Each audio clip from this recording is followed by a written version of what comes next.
За Монголын радиогийн өглөөний хөтөлбөрийг хүлээн аван сонсож байгаа эрхэм сонсогчид та бүхэндээ баярлалаа. За энэ 7 хоногийн туршид бол бид үндэсний тоглоомыг сонсогчдоо Монгол түмэндээ танилцуулж байгаа.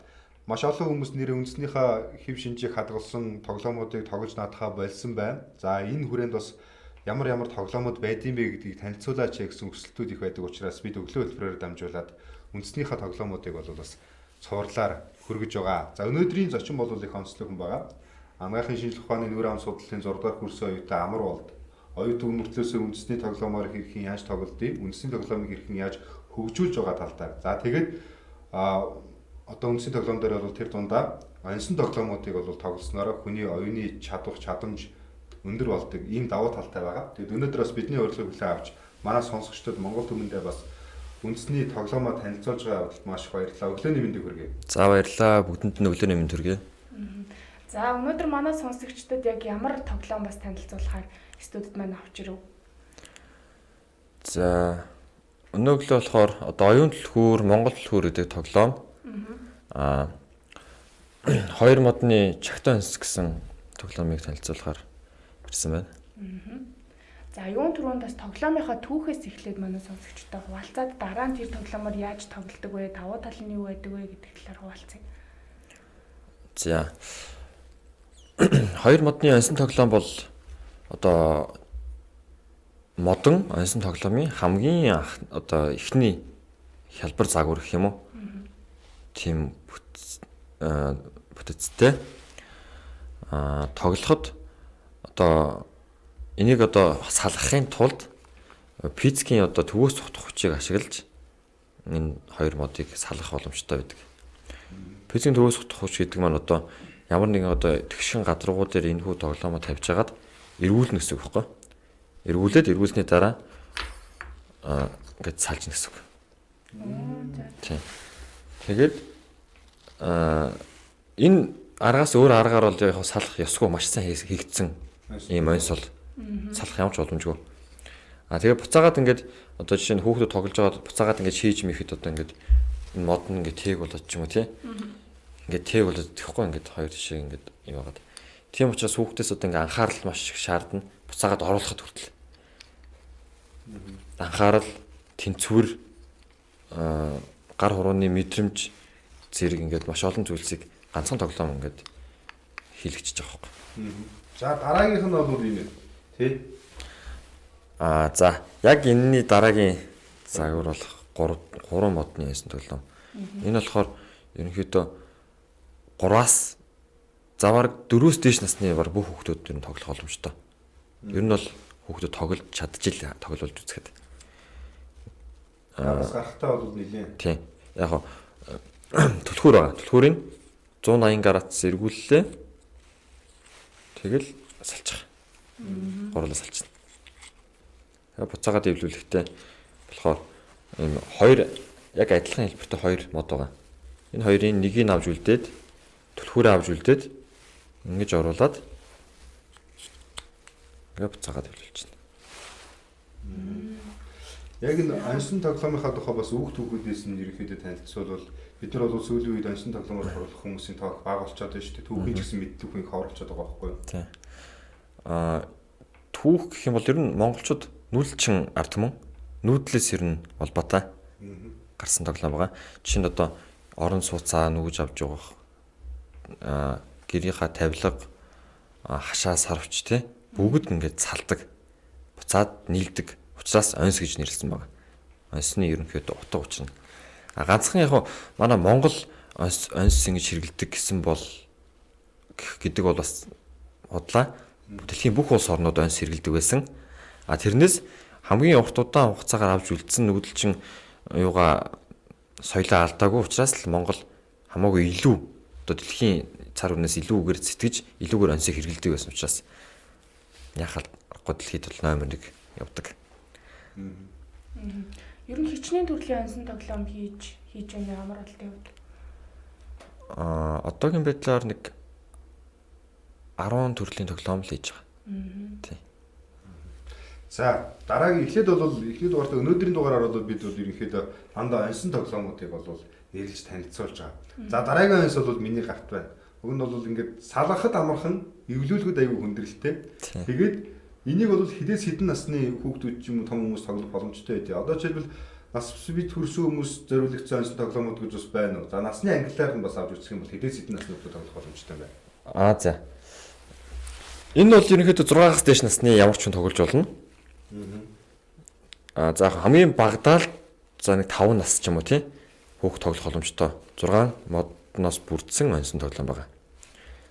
За энийг одоо хамгийн одоо хурдан эвлүүлж байгаа хүүхэд гэх юм бол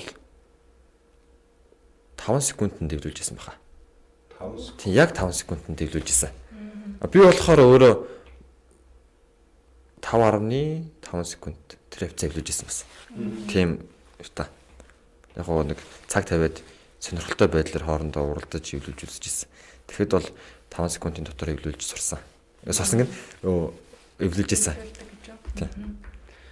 Нэрээ энэ яг энэ үндэсний тоглоом тэр дундаа ансан тоглоомыг хүүхэд багчууд хоорондоо өрсөлдөж тэгээд ингээм минут секунд тэр ингэж явуулах тэмцээн оролдоон ч юм уу ийм үнүүд ер нь хэр их түгээмэл байд юм магадгүй байхгүй шүү дээ. Тоглоулын тэмцээн оролдоонд оролцуулах их боломж ер нь байх уу? Одоо яг зохиогч тэмцээн бол зохиогч байгаа тэмцээн бол байхгүй нөгөө хүүхдүүд тэмцээн хийхээс бараг мэдэхгүй юм чинь одоо бас хэцүү л дээ. Эхлээд ядаж ингээ хүүхд болгонд хүүхд болгон гэртээ нэг ядаж ганц ансан тоглоомтой байдаг ч юм уу. Тэгжээж тэрнийхэн дараа бүгд хүүхдүүд сурсныхан дараа тэмцээний уралдааны зохион байгуулалт хүүхдүүд илүү идэвхтэй тий шагналын саны жоохон өндөр болгох ч юм уу.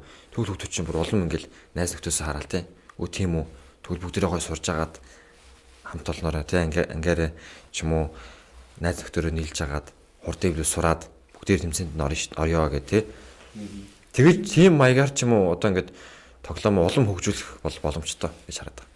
За сүүлийн үед бол одоо Rubik Shog хэдэн секундэд хэдэн минутанд эвлүүлж ингээд 2-3-4 гэл ингээд яваад байгаа шүү хүмүүс тэр чадвараа ахиулаад хоорондоо уралддаг тий.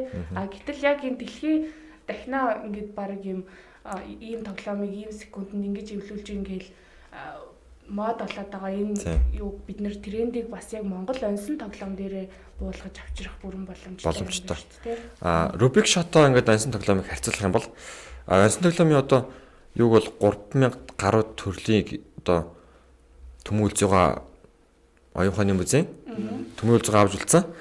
Төмүүлж байгаа Rubik гэдэг яг хүнтэй ингээм хамт юугаа тоглоомуудаа танилцуулсан байгаа. Тэгэд Rubik гэдэг хүнтэй ярилцсан. Тэгсэн танаа онсон тоглоомууд үнэхээр гайхалтай байна. Одоо миний шооноос хэд дахин одоо илүү толгойн тий тархины одоо тийм юу хүнээс ахвалсан ба шаардсан юм байна гэдгийг өөрөө бараг хүлээн зөвшөөрөд хэлсэн гэж байгаа байхгүй. Тийм түүхтэй. За бид нарт өнөөдөр танилцуулах бас нэг тоглоом байгаа тий. Энэ тоглоомыг танилцуулаад тэгээ яаж тоглодог, утга учир нь юу, үзэл нь яаж эхэлсэн гэдэг талаар бас танилцуулбал. За. Оюун түлхүүр буюу Монгол түлхүүр гэж нэрлэж байгаа. Хоёр янзаар нэрлэж болж байгаа. За энэ тоглоомын бүтцийн хувьд бол